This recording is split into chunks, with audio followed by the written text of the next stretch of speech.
President Trump on Truth Social warned that any country aligning itself with BRICS would be charged an additional 10% trade tariff and that there would be no exceptions to that policy.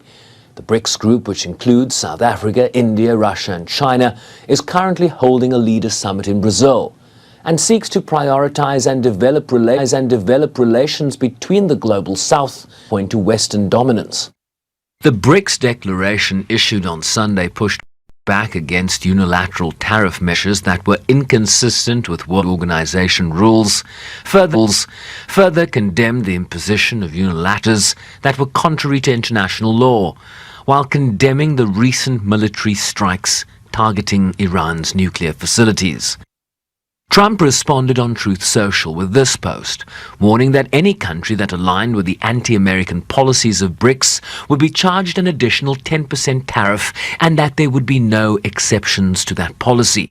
He did not elaborate on which BRICS policies or positions he was referring to. This is how China responded to that threat.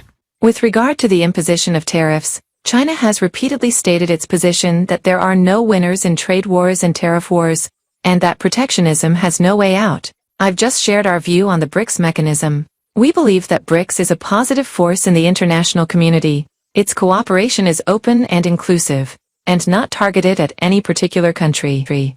As for tariffs, we have consistently opposed tariff wars and trade wars. We are against using tariffs as a tool for coercion and pressure. Arbitrarily imposing tariffs does not serve the interests of any party.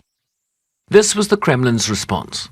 We have indeed seen such statements by President Trump, but it is very important to note here that the uniqueness of a group like BRICS is that it is a group of countries that share common approaches and a common worldview on how to cooperate based on their own interest.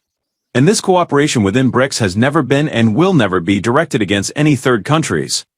President Trump also posted that tariff letters and possibly deals would be delivered to countries starting Monday. A previously announced 90-day pause in tariff rates that were announced in April, including a 31% rate on South African exports to the United States, was due to expire Wednesday, July 9th. But the administration has since indicated that those rates would kick in only on August 1st in the absence of a trade deal, providing a 3-week reprieve to nations to strike a deal. Sending letters out on Monday having to do with the trade deals. It could be 12, maybe 15, Secretary of Commerce right here. And I guess, Howard, I would say it could be maybe as many as 15 or so. And they'll be going out on Monday, and some will go out on Tuesday and Wednesday, and and we've made deals also. So we're going to have a combination of letters, and some deals have been made. Further clarification from his Commerce Secretary. Tariffs go into effect August, but the president is setting the rates and the deals right now.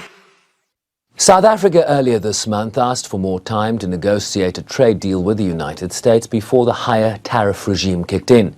A July 1st statement from the Department of Trade, Industry and Competition said South Africa was seeking through a new proposed framework deal to have some key export products exempted from tariffs, including autos and auto parts, steel and aluminium, while offering to purchase liquefied natural gas from the United States in exchange.